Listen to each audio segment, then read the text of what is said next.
Hola, buenos días a todas y a todos. Soy Mari Carmen, soy la presidenta de la Asociación de la Antartea del municipio de Iruña de Oca, una asociación compuesta por 85 mujeres. Llevamos 33 años de andadura y en nombre de todas os damos la bienvenida a este cuarto encuentro de la cuadrilla por la igualdad. Es un año un poco complicado, un poco difícil. En otros encuentros hemos participado y se han hecho más actividades. Este año va a ser más corto, pero seguro que será muy interesante y muy intenso. Esperemos que la mañana pues sea amena y bienvenidos a todas y a todos. Kaixo, ongi etorri, bienvenidas. Soy Julia Rivas, concejala del Ayuntamiento de Iruña de Oca. Quiero daros la bienvenida a todas y a todos a nuestro municipio. Deciros que estamos encantados de que este encuentro se haga un nuevo año aquí. Y nada, pues dar la bienvenida también a todos los que están conectados de manera online. Agradeceros la situación en la que estamos, que hayáis venido y que tengamos todas las medidas de seguridad para poder hacer este acto, para que lo paséis bien y bienvenidas de nuevo. Gracias. Egun on guztioi. Yo soy Nerea Melgosa, soy la directora de Igualdad y Derechos Humanos de la Diputación Foral de Álava. Primero quisiera dar las gracias tanto al Ayuntamiento de Nanclares, de Iruña de Oca, por habernos también cedido para poder presentar también aquí Laia, a la técnica de la cuadrilla, a Ana Valdeolivas, por el trabajo intenso, porque la verdad que en estas situaciones suele ser muy complicado pues poder trabajar, ¿no? Yo creo que muchas veces el tema de las presencias online, pues al final, bueno, pues ocurre que es el doble de trabajo, pero también es pues agradecer el trabajo y los nervios que tienen las propias técnicas, porque claro, cuando tienes que hacer un trabajo de este tipo y te piden que vamos a hacer una petición de un estado de alarma, pues la verdad es que no sabes si lo haces o no lo haces. Entonces, yo creo que agradecer también el trabajo intenso del día a día presencial y también online, porque la verdad es que bueno, está dando bastante más curro de lo necesario. Y por otra parte, también yo quisiera agradecer al movimiento social feminista que existe en la zona, en la cuadrilla y en la comarca. Pues porque la verdad que sin vosotras no habría, creo que Laia, y no estaríamos hoy en día aquí. Hablaba la representante de la Antartea que hay 85 mujeres socias, pero solamente en eso os podéis imaginar cuál es el movimiento que existe en la zona. Entonces, bueno, yo sobre todo pedir aquí que ese movimiento siga existiendo, que lo que necesitéis tenéis a la Diputación Foral de Álava ahí. Y sobre todo también animar a las personas más jóvenes, ¿no? Hemos hablado en alguna ocasión del relevo generacional que se necesita. Entonces, bueno, estoy viendo a personas más jóvenes, por lo cual animaros a participar, las que no participéis ya en las asociaciones de mujeres que existen en la comarca o en otras cuadrillas, si alguna de otra cuadrilla ha tenido a bien venir hoy también a la presentación. A mí me toca explicaros un poco qué es Laia Escola. Yo os voy a contar un poquito por encima qué es Laia y sobre todo la importancia de ser de la comunidad Laia. Yo creo que primero me gusta empezar con la frase que todas las personas que estamos aquí, hombres y mujeres, pertenecemos a Laia.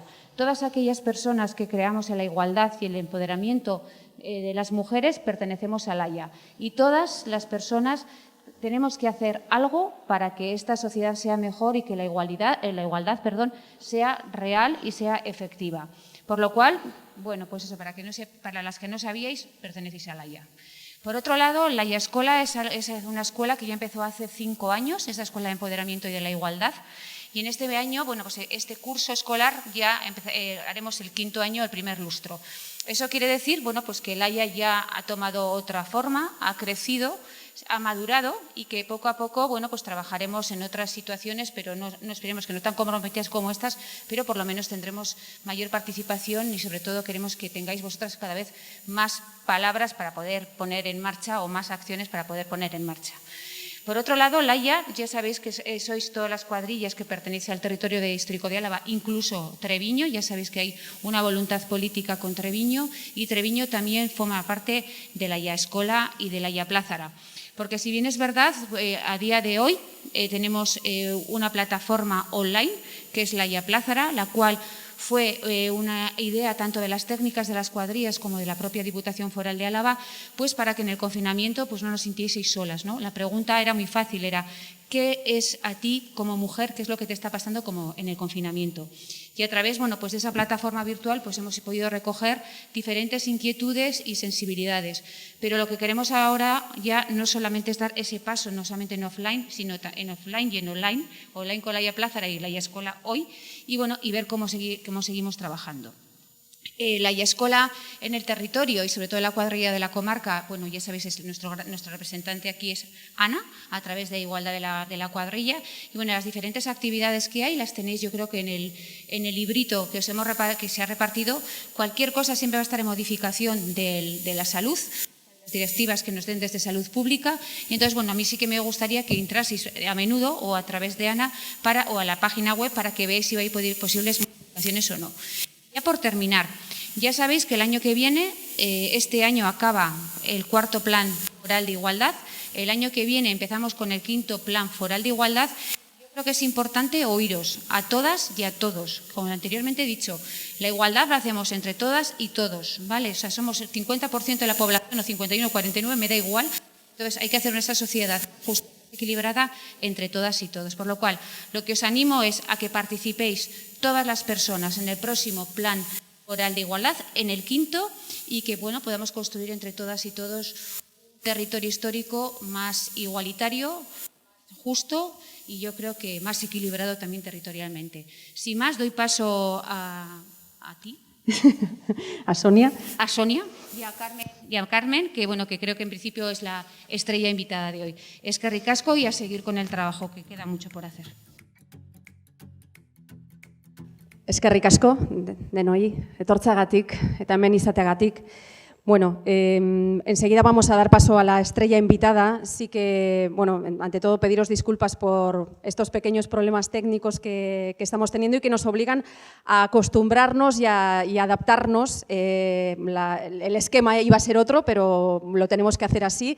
En cualquier caso, lo más importante, que es escuchar a Carmen, lo vamos a poder hacer, la vamos a poder ver, aunque ella no nos vea a nosotros, pero yo voy a hacer de puente y voy a trasladarle a ella todas las cuestiones que vosotras y que vosotros queráis plantearles. Os recordamos que está abierto, hay una vía para, a lo largo de la charla y mientras se está celebrando la charla, poder plantearle las preguntas que sean precisas. No tenemos que esperar al final para plantear las preguntas, sino que a medida que os vayan surgiendo, las podéis ir planteando. Lo podéis hacer a través de un teléfono, vía WhatsApp, podéis enviar por escrito, las preguntas me llegarán a mí y yo se las traslado a ella. Ese WhatsApp es el 600-600-77-11-83. Repito, 600-77-11-83. A través de ese teléfono podéis plantear las cuestiones que queráis. Vamos a presentar a Carmen muy brevemente, tampoco hace falta que yo me extienda mucho más, lo importante es escucharle a ella. Carmen Castro es doctora en Economía, es especialista en políticas europeas de género, forma parte del equipo de investigación y del Comité Científico de la Cátedra de Economía Feminista de la Universidad de Valencia y es la creadora, la co-creadora de la primera bitácora feminista con perspectiva de género en lengua española, singénerodedudas.com. Sí que os invito a que exploréis esa página web que tiene un montón de información y de material muy interesante. Bueno, le voy a dar paso ya directamente. Carmen, ¿qué tal? Hola, eguerdión. Hola, Egunon, ¿qué tal? Os estoy escuchando. Bien, perfecto. Bueno, pues vamos a dividir un poco esta charla en una serie de bloques durante los cuales yo quizás pueda ir interviniendo y hacerte algunas preguntas. Va a ser una especie de formato de entrevista, aunque bueno, pues adaptándonos también a las circunstancias especiales en las que ella también pues no nos ve y entonces a veces la comunicación no es lo fluida que quisiéramos. En primer lugar, Carmen, nos gustaría que nos hicieras una especie de introducción sobre a qué llamamos economía feminista. ¿Qué es la economía feminista? Bueno, gracias, Sonia. ¿Me vas a permitir que antes de darte respuesta a esto que me planteas, os diga dos cosas? Una, que tengo el corazón partido porque me encantaría poder estar ahí presencialmente. porque esto no es lo mismo, por mucho que intentemos establecer diálogos a través de los soportes tecnológicos. Pero bueno, por cuestiones de salud, de mi propia salud, he tenido problemas con mi sistema neumológico y he pensado pues que lo más seguro es que no me metiese en un desplazamiento como este. Así que mis disculpas y mi agradecimiento por la invitación y por todo el soporte y todo el esfuerzo técnico que habéis tenido que desarrollar.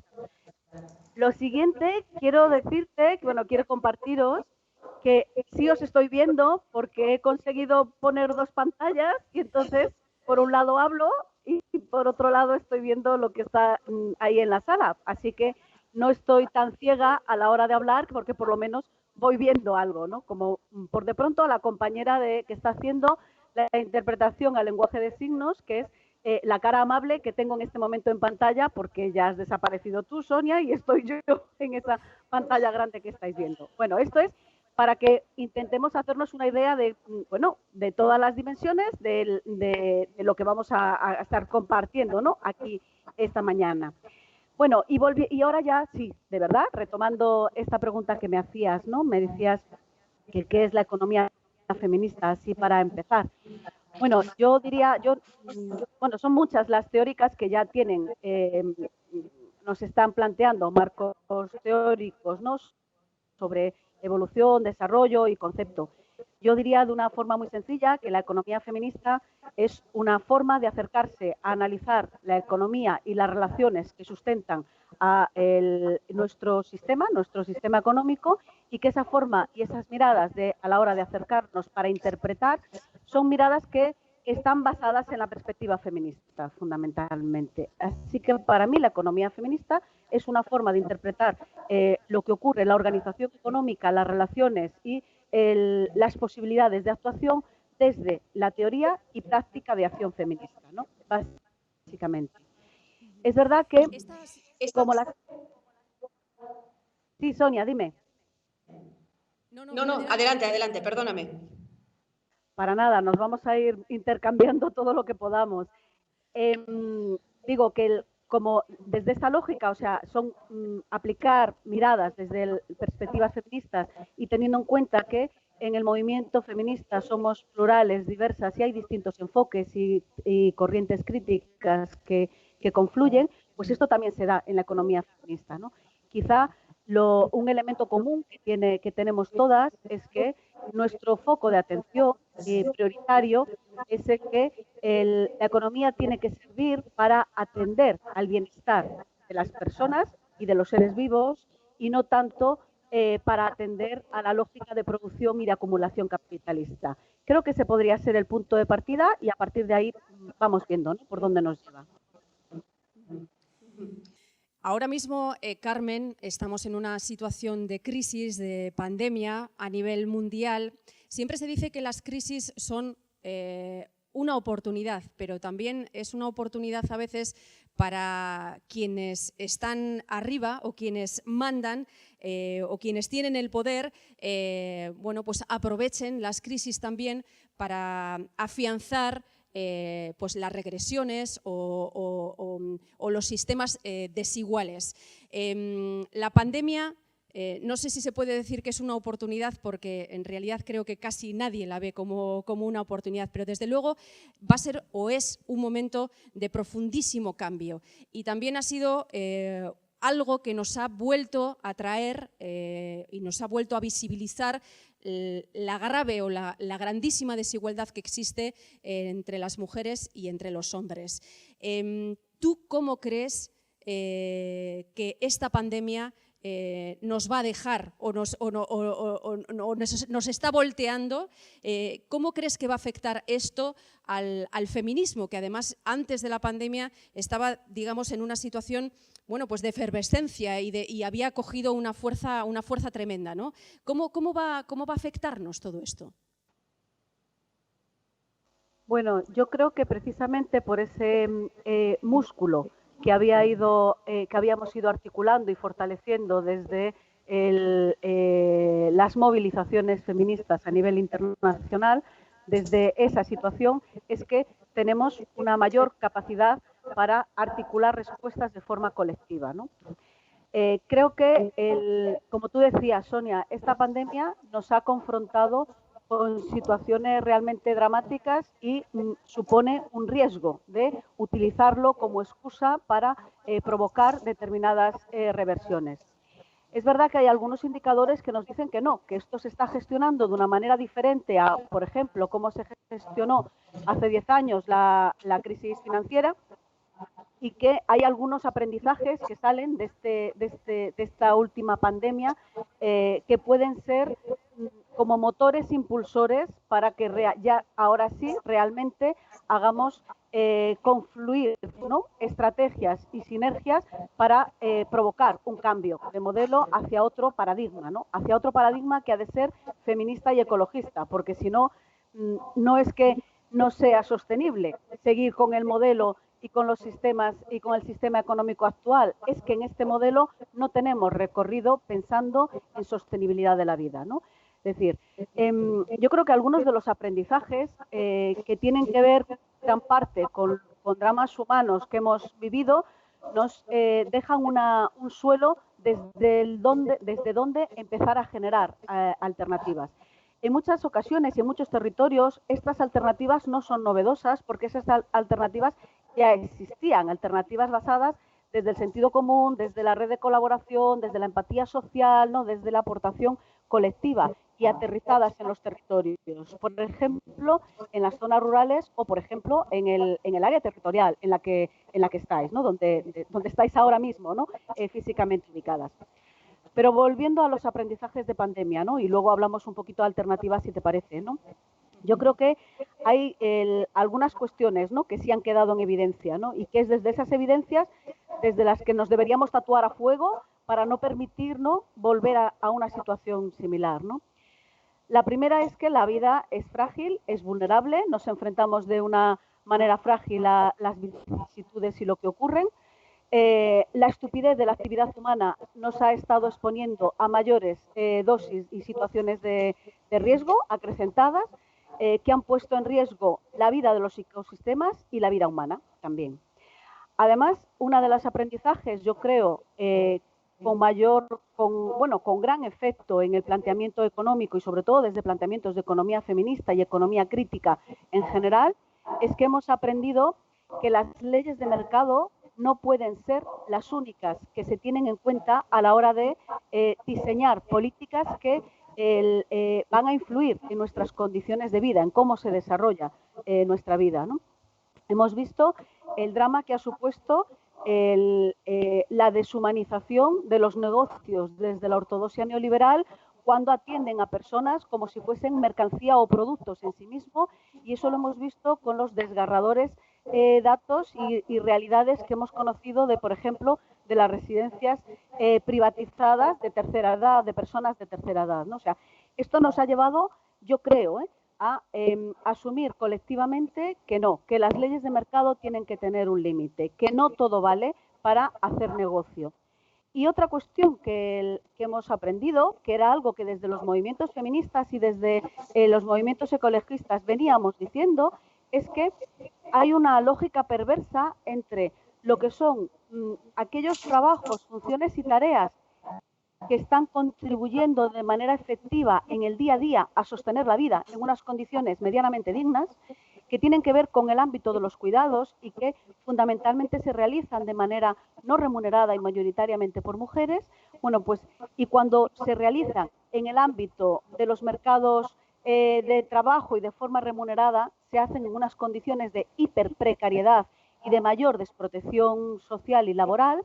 Bien, pues esto, aquellos trabajos que más fuertemente inciden en ese sostenimiento de la vida, ahora ya sí, ya no solamente feministas y ecologistas, ahora ya sí, el resto de la población ha visto y se ha percatado que son tareas, funciones y trabajos esenciales para la vida. Lo hemos visto en las semanas de mayor gravedad del confinamiento, en donde se ha parado toda la actividad económica, menos aquellos trabajos y funciones que atienden a las que resultaban esenciales para la vida, y hemos visto la perversión de que siendo los trabajos que generan un mayor valor social y que contribuyen más directamente a que la vida discurra de una manera digna porque atiende directamente las necesidades básicas de las personas son los que menor valor económico y monetario tienen dentro de este sistema. Creo que esa perversión, creo que esas tres cuestiones, ¿no?, que hemos aprendido, unida a una cuarta que yo considero que también es fundamental, y es que yo creo que hemos aprendido también, bueno, una parte de la población, hay otra parte de la población que estas cosas se las trae al pairo, eso ya lo sabemos, ¿no?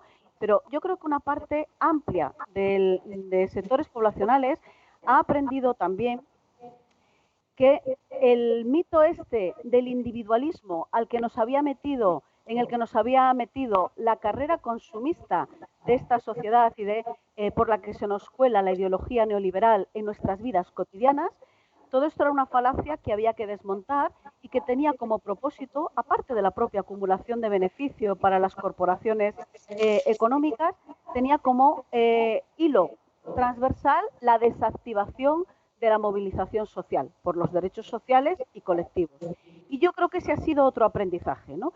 Y confinados y confinadas, como hemos tenido que estar en casas, en los hogares, quienes hemos tenido hogares y casas donde poder estar confinadas, hemos vuelto a redescubrir, sobre todo quienes lo habían abandonado, hemos vuelto a redescubrir que es posible crear redes de colaboración desde la empatía social, desde la cooperación y desde el trabajo colectivo, aun cuando la distancia física era algo que se ha impuesto durante este confinamiento. Y creo que todos estos aprendizajes nos han colocado en una posición que es interesante y necesaria para replantearnos las propuestas de cara al futuro. Primero, porque hay un amplio consenso social que no existía en el 2008, en el 2010 y en el 2013, de que hay que fortalecer todas las instituciones de los estados de bienestar y hay que fortalecer los servicios, las redes de servicios que atienden a las necesidades de cuidado desde el ámbito de lo público, ¿vale? Como ámbito de garantización de unos derechos básicos y sociales con criterios de universalidad, gratuitos y con estándares de calidad. Y derivado de eso, hemos aprendido que estas redes de colaboración ciudadana que hemos ido articulando desde las ventanas, desde los balcones durante el confinamiento, abren la necesidad de fortalecer espacios de creación comunitaria para atender las necesidades básicas y establecer otras formas de trabajo y de fortalecimiento del tejido económico. Y aquí, una de las grandes evidencias ha sido el papel motor que han tenido las mujeres en toda la articulación de estas redes de intervención sociocomunitaria. Si te parece, podemos continuar desde aquí. No sé cómo lo ves, Sonia. Sí, porque además podríamos hilar, porque ya están entrando las primeras preguntas a través del WhatsApp al 677 11 83 y para hablar de nuevas oportunidades o de las oportunidades que esta situación de crisis nos está dejando, podríamos, si te parece, traerlo aquí, porque nos preguntan ¿cómo podríamos impulsar alternativas, Carmen, a la economía neoliberal, a la economía desde la perspectiva de la economía feminista en el medio rural? Por ejemplo, aquí, desde la cuadrilla de Añana. ¿Cómo se puede hacer eso? ¿Cómo se plasma? Bueno, yo creo que en general podríamos pensar en tres niveles de respuesta a la hora de pensar en alternativas, ¿no? En el nivel individual, en el nivel colectivo comunitario y en el nivel público. Y no me olvido del privado, solo que ahora no lo quiero tener en cuenta, ¿no?, en este momento. Desde el nivel individual hay acciones que podemos hacer, ¿no? O sea, sobre todo podemos incidir en cómo hacemos, cómo creamos pactos, ¿no?, de cuidados y cómo establecemos la elección, por ejemplo, en los patrones y pautas de consumo, ¿no? Pues eligiendo sistemas de producción local, ¿no?, y compra directa, por ejemplo, a nuestra red o grupos de agricultores y agricultoras, ¿no?, que haya en la zona, ¿no? Por ejemplo, quiero decir que hay un nivel de respuesta a nivel individual, ¿no?, en donde podemos ir incorporando esas pautas. Y a nivel individual podemos pasar al nivel comunitario, es decir, decidiendo desde nuestro tiempo, nuestra energía y nuestro esfuerzo fortalecer redes comunitarias. Desde las zonas rurales yo creo que se pueden crear, bueno, en algunos sitios ya existen y yo estoy segura que ahí tenéis ya iniciativas de este tipo. Por ejemplo, redes de producción local basado en agroecología feminista, ¿vale? O agroecología en sistemas ecológicos y sistemas basados en principios ecofeministas. Redes o grupos de consumo que prioricen los productos locales, ¿no? La producción local, la cadena de proximidad, fundamentalmente, ¿no? Participación en iniciativas comunitarias de proximidad que articulen prestación de servicios de atención a los cuidados básicos y necesarios del día a día, ¿no? de nuestras vidas cotidianas. Yo creo que por ahí puede ir, ¿no? O sea, creando, o sea, desde una respuesta individual, creando también y participando esos espacios de producción, de distribución y de consumo, ¿no? Basados en, primero, la proximidad territorial, en la propia realidad de nuestros territorios, nuestros códigos culturales e identitarios, obviamente, que cada zona rural es diferente, y luego basados en sistemas ecológicos, en principios y valores sociales y en planteamientos ecofeministas, ¿no? Fundamentalmente.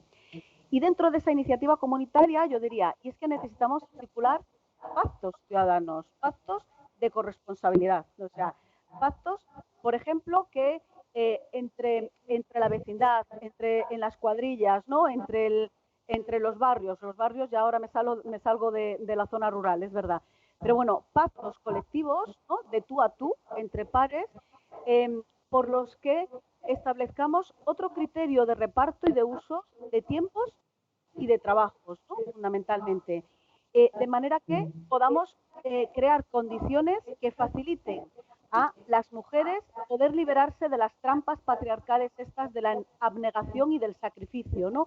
Porque ya sabemos que cuando los servicios de cuidados no están prestados desde forma comunitaria o desde forma pública, de manera colectiva y asumidos colectivamente como una responsabilidad, pues es la mano invisible de las mujeres, el patrón social de género, el que acaba haciendo que eso funcione, ¿no? No existen manos invisibles en esta prestación, son las mujeres las que están ahí cuando no hay mecanismos previstos explícitamente para atenderlo. Entonces, estas son algunas ideas que se me ocurren.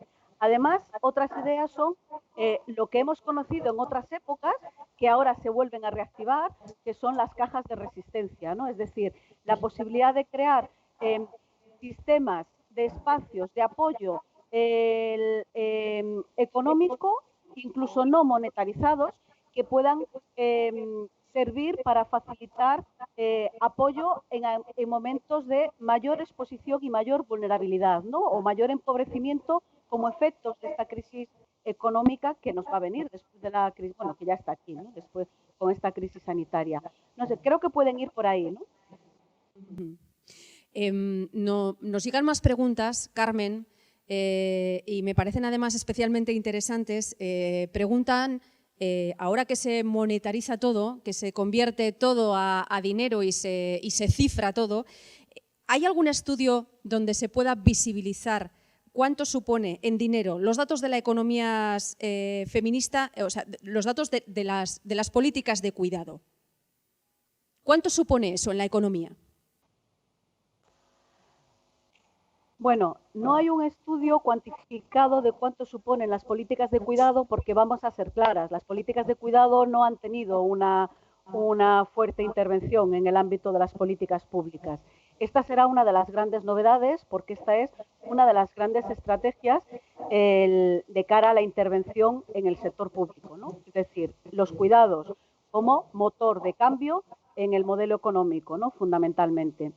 Ahora bien, ¿qué es lo que sí hay? Son estimaciones económicas de qué es lo que podría representar la inversión, o sea, convertir los cuidados en el motor económico de cambio social y de atención al bienestar como eje, ¿no? Como giro que en este planteamiento de alternativas, ¿no? En esta era de pandemias intermitentes, ¿no? Tras el COVID. Y, por ejemplo, ONU Mujeres ha hecho una estimación de que de lo que podría suponer en cuanto a creación de empleos a nivel mundial.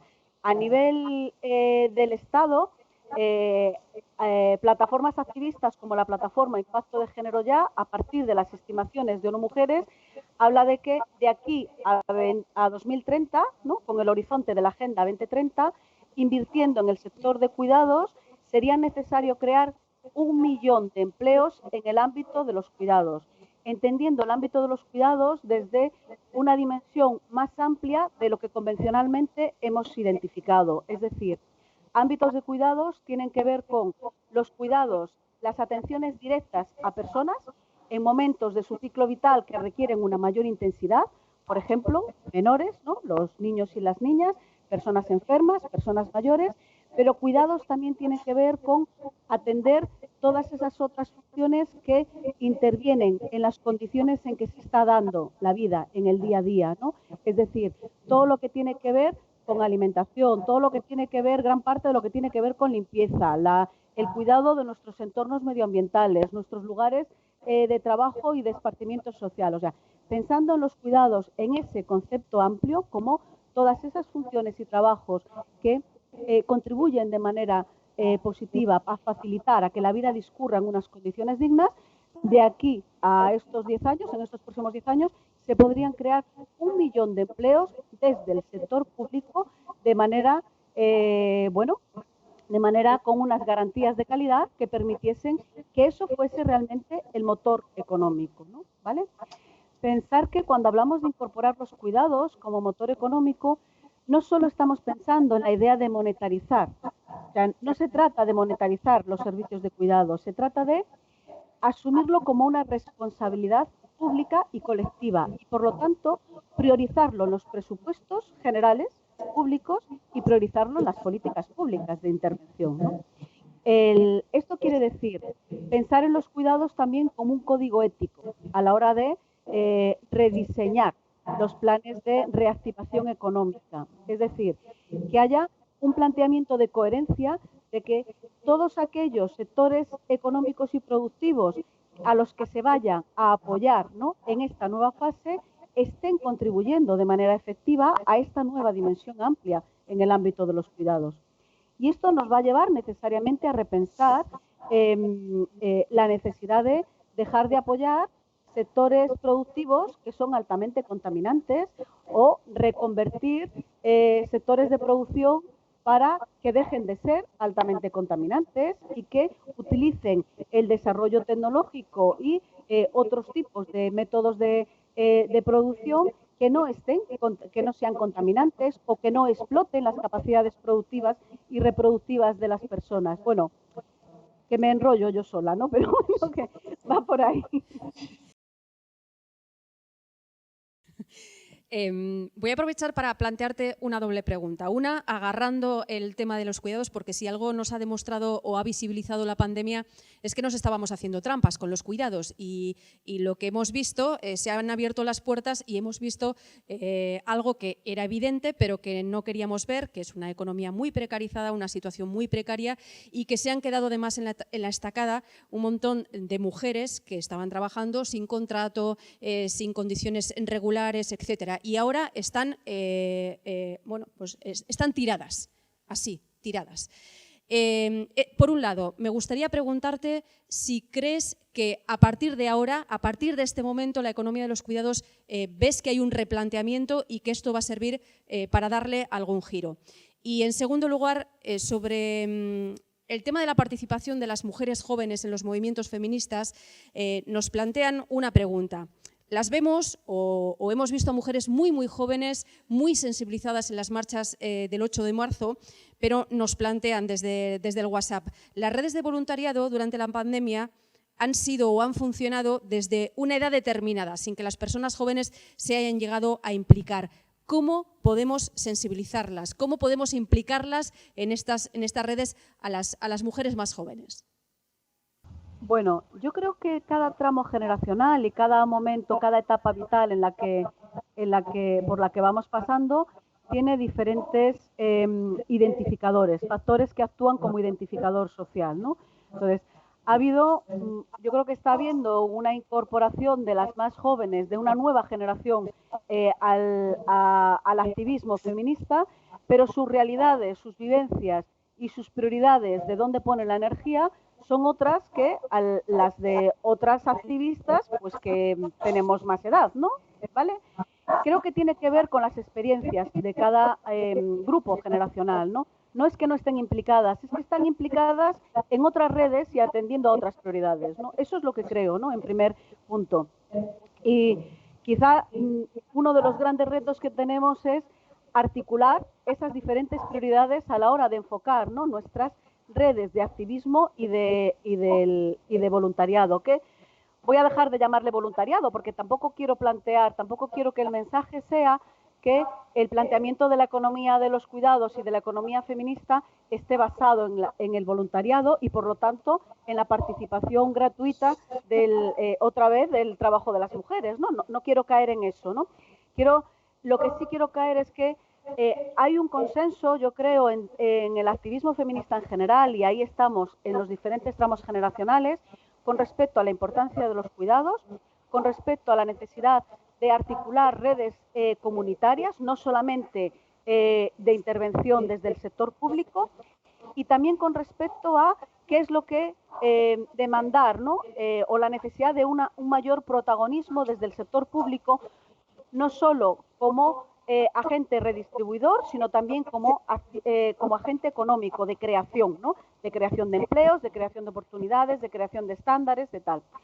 Ahora bien, yo también creo que hay que plantear al sistema público que necesitamos ampliar el concepto y la dimensión de lo que se ha entendido como políticas redistributivas.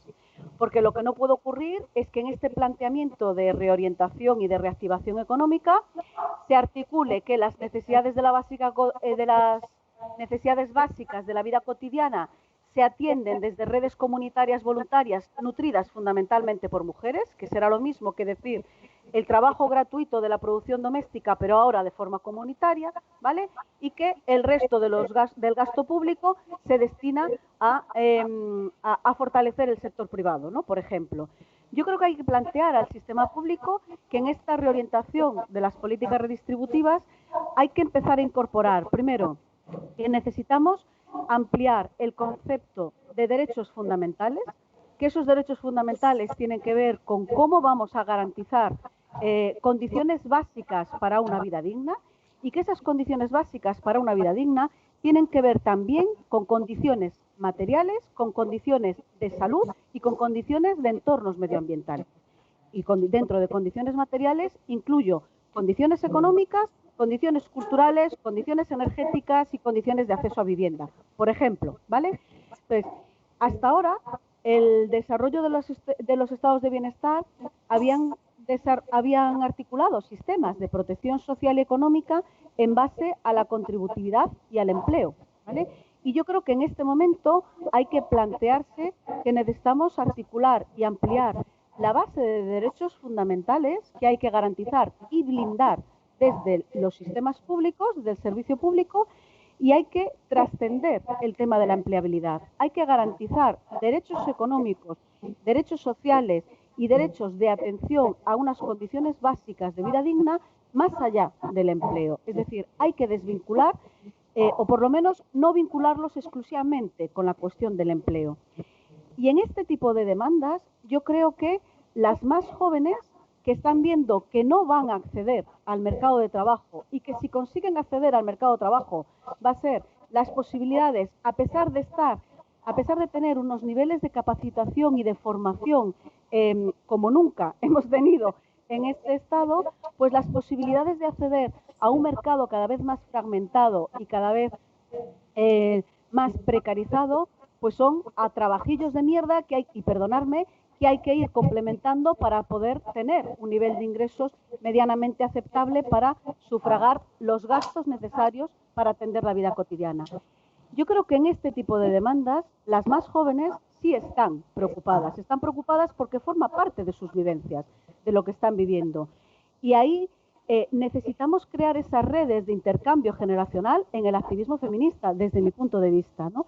Y yo creo que hay experiencias, ¿no?, de pues iniciativas como esta escuela, ¿no?, como la Laia Escola, ¿no?, en donde hay estos intercambios generacionales a la hora de articular y de pensar formas de estrategia y de avanzar en los diálogos intergeneracionales, para mí son importantes, ¿no? No sé si me he escapado un poco de lo que me estabas preguntando, Sonia. Tú me dices, ¿eh? Igual me he ido por ahí adelante. No, no te has escapado y no sé si nos va a dar tiempo a todo porque están entrando ahora mismo un montón de mensajes. Así que vamos a tratar de darles respuesta porque si llamamos a la participación es muy interesante que les podamos responder, ¿verdad? Carmen, valorar la política de cuidados, que se reconozca y que se valore. Nos preguntan, ¿cómo podríamos exigir o ponerles a las instituciones públicas frente a frente para que se reconozca y se valore de verdad las políticas de los cuidados? Aquí, por ejemplo, en Euskadi, no sé si lo conoces, está habiendo mucha conflictividad social y laboral en las residencias de ancianos. Está ocurriendo en Guipúzcoa, ocurrió en su momento también en Vizcaya, también en parte en el territorio de Álava. ¿Cómo podemos ponerles a las instituciones frente al espejo para que este trabajo realmente sea valorado? Otra pregunta que me entra, y así aprovecho y tú vas respondiendo.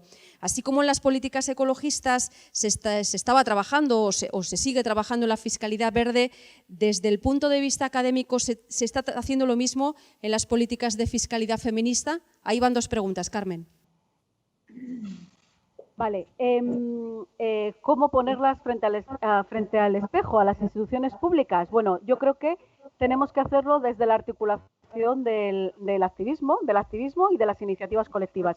En el caso de Euskal Herria, yo creo que tenéis dos grandes ejemplos de cómo desde la movilización y la articulación de iniciativas de activismo feminista y sindical, ¿no?, en cuanto a demandas de condiciones de trabajo en el ámbito de los cuidados, acaba dando sus frutos, a pesar de todo lo que ha supuesto, ¿no?, que es el caso de las trabajadoras de las residencias, ¿no?, que finalmente consiguen el reconocimiento de las demandas que durante tiempo las estuvieron movilizadas, y el trabajo extraordinario que realiza la Asociación de Trabajadoras del Hogar, ¿no?, por ejemplo, ¿no?, ahí que tenéis. Entonces, yo creo que esa es una clave, ¿no? Una clave es que tenemos que ir simultaneando diferentes tipos de estrategias, pero para mí hay una base que es fundamental, que es las estrategias de acción colectiva, ¿no?, básicamente, ¿no? He sabido que recientemente se ha creado el primer sindicato de trabajadoras de hogar. Bueno, existía Sindillar, pero en Barcelona, ¿no?, que funcionaba también como una organización sindical, pero creo que esta propuesta que se acaba de crear ahora mismo es una propuesta mucho más amplia y plural, que recoge el músculo que han sabido tejer las compañeras que están organizadas en colectivos de trabajadoras del hogar y de atención a la dependencia, ¿no? Bueno, creo que esa es una vía. Es una vía, pero no solo puede depender las mejoras de las condiciones de quienes están trabajando en el sector de los cuidados de los logros que consigan las propias implicadas. También tenemos que tejer redes de sororidad y de solidaridad feminista y provocar, yo creo, planteamientos y movilización de cara a la incidencia política feminista en los diferentes ámbitos en los que estemos. O sea, mejorar las condiciones de las trabajadoras del hogar y de atención a la dependencia en los centros y en las residencias, en los servicios de limpieza, apoyar a la movilización de las Kellys, por ejemplo, ¿no?, que son otras trabajadoras en el ámbito de los cuidados que también están en condiciones de hiperprecariedad, vamos, por mencionar algunas, ¿de acuerdo? Es algo que nos afecta a todas, porque tiene que ver la medida en que se mejoran sus condiciones de trabajo, es un indicador en cómo se está considerando realmente en serio, es decir, la coherencia con la que se está incorporando la importancia de los cuidados en el ámbito de lo público. Vale. ¿Cómo hacemos? ¿Cómo confrontamos en el espejo al sector público? Bueno, yo creo que hay que desarrollar estrategias de incidencia política y procesos de exigencia de rendición de cuentas. Y yo creo que hay que crear puentes con mujeres feministas que están actuando, mujeres feministas y hombres comprometidos con las reivindicaciones feministas que están en instituciones públicas para seguir avanzando en una línea de reforma legislativa que ahora tímidamente se ha iniciado como ante esta situación excepcional que estamos viendo. Creo que uno de los retos es no permitir, o sea, convencer y no permitir al mismo tiempo que estas medidas que todavía son insuficientes, absolutamente insuficientes, de planes de cheque social, de iniciativas económicas y de apoyo con subsidios que no acaban de llegar, que son mínimos, que están planteados, en fin, con todos los sesgos e insuficiencias que tienen actualmente, pero yo creo que uno de los retos es que estas medidas que surgen ante un contexto excepcional sean mejoradas desde un planteamiento de contribuir al giro de políticas que necesitamos y que formen parte de la normalidad, lo que sea eso. Quiero decir, que no sea necesario una situación excepcional para que realmente las arcas de lo público, los fondos públicos que son de todos y de todas, se inviertan de forma prioritaria en atender las necesidades, el bienestar y la prosperidad de nuestras personas y de nuestros territorios. Me paso a la cuestión fiscal que preguntaba, ¿no? Digo, porque me enrollo yo sola, como veis, con una facilidad que, madre mía. Me paso a la cuestión fiscal.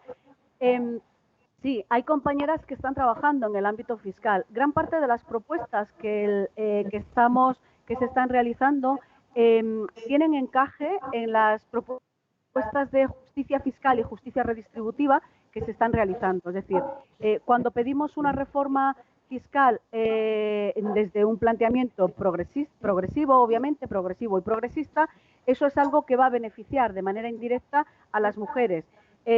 Cuando pedimos que el sistema de protección social no se haga desde las políticas de deducción fiscal, por ejemplo, en el impuesto de la renta de las personas físicas, eso es algo que va a beneficiar a las mujeres.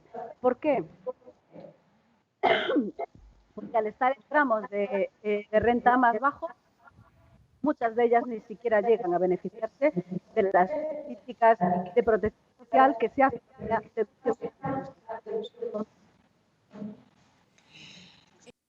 Carmen, no sé si nos escuchas bien, aprovecha eso para beber agua, porque estamos teniendo un poquito, se nos tarda un poquito en llegar la señal, a ver si ahora te escuchamos bien. Bien, ¿quieres decir alguna frase final para rematar el tema de la fiscalidad? Bueno, casi lo dejaría en que sí, hay propuestas que tienen que ver con la justicia redistributiva en el ámbito fiscal, que están encauzadas con el planteamiento de justicia fiscal que se está realizando, que tienen que ver con ampliar el planteamiento de derechos, eliminar todos los sesgos de género que tiene todo nuestro sistema tributario, con la reducción de las jornadas de trabajo. Uy, voy a cerrar el micro. Que bueno, que sí que las hay, que por favor que sigáis pendientes porque existen.